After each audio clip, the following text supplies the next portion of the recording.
اعوذ باللہ اعوذ باللہ من الشیطان الرجیم بسم اللہ الرحمن الرحیم۔ آغاز عمل از نام خدا جو مہر ہما جو رحم ہما، سل اور مدح توصیف و ثنا زیبا ہے تجھے اے صلی اللہ۔ یاران خوش خیال و عزیزان محترم، السلام علیکم ورحمۃ اللہ وبرکاتہ۔ حضرت جعفر بن ابی طالب رضی اللہ تعالی عنہ جو مسلمانوں کے ترجمان اور سفیر تھے، ان سے نجاشی تاجدار حبشہ نے پوچھا کہ وہ کیسا دین ہے کہ جس کے لیے تم نے اپنا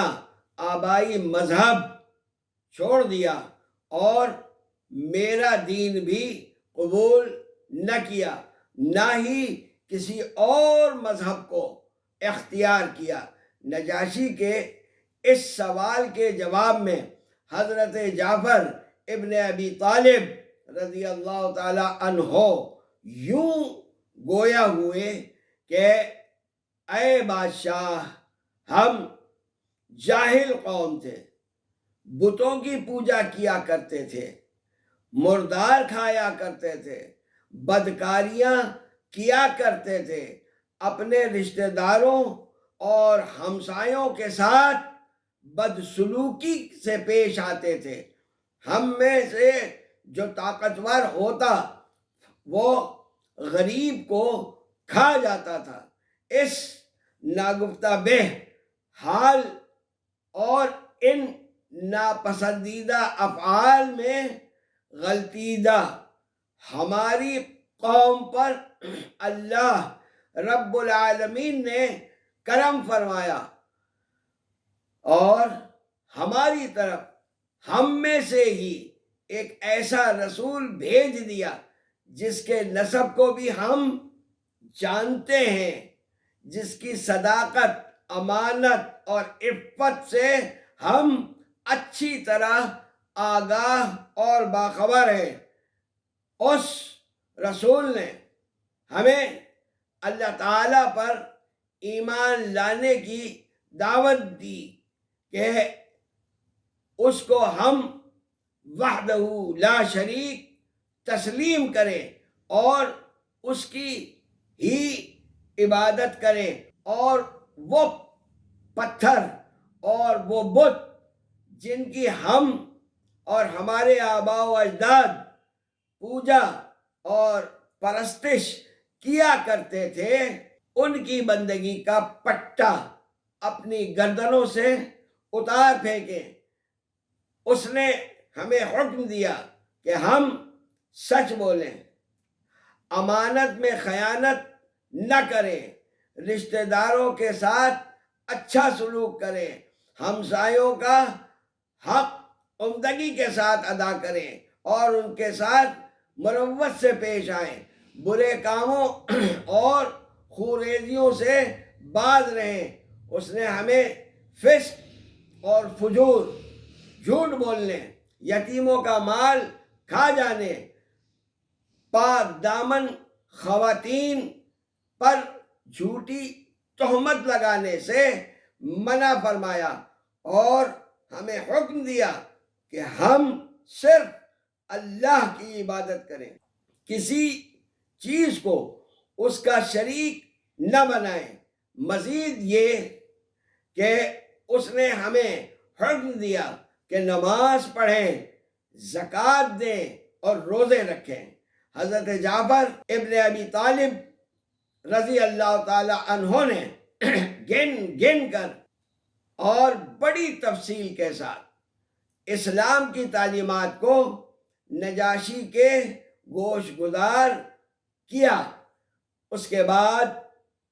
آپ نے فرمایا، چنانچہ ہم نے اس رسول مقدس صلی اللہ تعالیٰ علیہ وآلہ وسلم کی تصدیق کی اور ہم ان پر ایمان لے آئے اور اللہ تعالیٰ کے جو احکامات وہ ہمارے پاس لائے ہم نے ان کی پیروی کی، بس ہم صرف اللہ کی عبادت کرتے ہیں اور اس کے ساتھ کسی کو شریک نہیں ٹھہراتے۔ جن چیزوں کو اس نے ہمارے لیے حرام کر دیا ہے ہم انہیں حرام سمجھتے ہیں، اور جن چیزوں کو اس نے ہمارے لیے حلال کر دیا ہے ہم ان کو حلال سمجھتے ہیں۔ یہ ہمارا وہ جرم ہے کہ جس کی وجہ سے ہماری قوم ہم پر زیادتیاں کرتی ہے، ہمیں ہماری قوم نے طرح طرح کی اذیتیں پہنچائیں، ہمیں ہمارے دین سے روگرداں کرنے کے لیے فتنوں میں مبتلا کیا۔ ان کا مقصد یہ ہے کہ ہم اللہ وحدہ لا شریک کی عبادت کرنا ترک کر دیں اور ان کا کہا مان لیں، پھر سے بتوں کی پوجا شروع کر دیں، اور جن ناپاک چیزوں کو ہم پہلے حلال سمجھتے تھے ان کو پھر سے حلال سمجھنے لگیں۔ جب انہوں نے ہم پر جبر و قہر و ظلم و ستم و تعدی کی انتہا کر دی اور ہمارا جینا دوبھر کر دیا اور ہمیں اپنے دین کی تعلیمات پر عمل پیرا ہونے سے جبراً باز رکھنا چاہا، تو اے بادشاہ ہم اپنا وطن چھوڑ کر آپ کے ملک میں آ گئے، ہم نے دوسرے بادشاہوں کو چھوڑ کر آپ کو پسند کیا اور آپ کی پناہ کو ترجیح دی، اور ہمیں امید ہے کہ ہمیں آپ کے زیر سایہ یہاں ستایا نہیں جائے گا۔ نجاشی نے کہا جو کتاب اللہ کی طرف سے آپ پر نازل ہوئی ہے کیا اس کا کچھ حصہ آپ کو یاد ہے؟ حضرت جعفر ابن ابی طالب رضی اللہ تعالی عنہ نے فرمایا کہ جی ہاں مجھے یاد ہے۔ تو نجاشی نے ان سے کہا کہ مجھے پڑھ کر سنائیں۔ حضرت جعفر ابن ابی طالب رضی اللہ تعالی عنہ نے سورہ مریم کی ابتدائی آیات کی تلاوت شروع فرمائی۔ آپ نے فرمایا کہ بسم اللہ الرحمن الرحیم، کاف ہا یا عین صاد، ذکر رحمت ربک عندہ زکریا اذ نادى ربہ نداء خفیا۔ اللہ تعالی کی طرف سے اس کے انوار کی بارش شروع ہو گئی۔ سیدنا جعفر تلاوت فرما رہے ہیں، نجاشی تخت شہی پر رونق افروز ہے، امرائے سلطنت اور مذہبی پیشوا اپنی زرنگار کرسیوں پر براجمان ہیں، ایک طرف سفرائے مشرکین مکہ بھی موجود ہیں کہ یکایک بادشاہ سلامت پر عیسائی علماء پر رقت طاری ہو جاتی ہے، آنسوؤں کی وہ جھڑی ہے کہ ان کے سامنے دھری ان کی کتابوں کے اوراق ان کے آنسوؤں سے تر ہو جاتے ہیں۔ کیف اور کیفیت کا یہ سلسلہ اس وقت تک جاری رہا جب تک سیدنا جعفر ابن ابی طالب رضی اللہ تعالی عنہ نے تلاوت ختم نہ فرما دی۔ جب آپ خاموش ہوئے تو نجاشی نے بدقت اپنی رقت پر قابو پاتے ہوئے کہا کہ بخدا یہ کلام وہ کلام ہے جو حضرت عیسیٰ علیہ السلام لے کر آئے تھے، دونوں ایک ہی شمع کی شعائیں ہیں اور ایک ہی چشمے کی امواج ہیں۔ پھر نجاشی نے اہل مکہ کے دونوں سفیروں کو مخاطب کرتے ہوئے اپنا فیصلہ سنایا کہ آپ دونوں یہاں سے تشریف لے جائیں، میں ان مہاجرین کو آپ کے حوالے کرنے کے لیے قطعی تیار نہیں۔ جب یہ دونوں بے نیل و مرام دربار شہنشاہ حبشہ سے خائب و خاسر نکلے تو عمرو بن العاص نے اپنے ساتھی عبداللہ ابن ابی ربیعہ سے، جو نسبتاً رحم دل شخص تھا، کہا کہ کل میں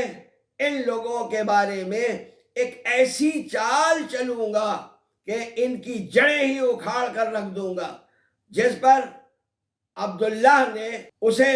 نصیحت کرتے ہوئے کہا کہ دیکھو، تم ایسی کوئی حرکت ہرگز نہ کرنا جس کی وجہ سے ان کی جانیں ہی خطرے میں پڑ جائیں، آخر وہ ہمارے قریبی رشتہ دار ہیں۔ لیکن عمرو بن العاص نے اپنے دل میں ٹھان لیا کہ کل وہ دوبارہ دربار میں حاضر ہو کر مسلمانوں کے بارے میں ایک ایسی بات بادشاہ کو بتلائے گا، اور ضرور بتلائے گا، جسے سن کر نجاشی غضبناک ہو کر انہیں عبرتناک سزا دے گا۔ دوسرے روز اس نے بادشاہ سے جو کچھ کہا وہ اگلی نشست میں انشاءاللہ تعالی، فی الحال اس دعا کے ساتھ فی امان اللہ، کہ اللہ تعالی جملہ مومنین و مومنات، مسلمین و مسلمات کو دارین میں کامیاب و کامران و بامراد فرمائے۔ آمین ثم آمین۔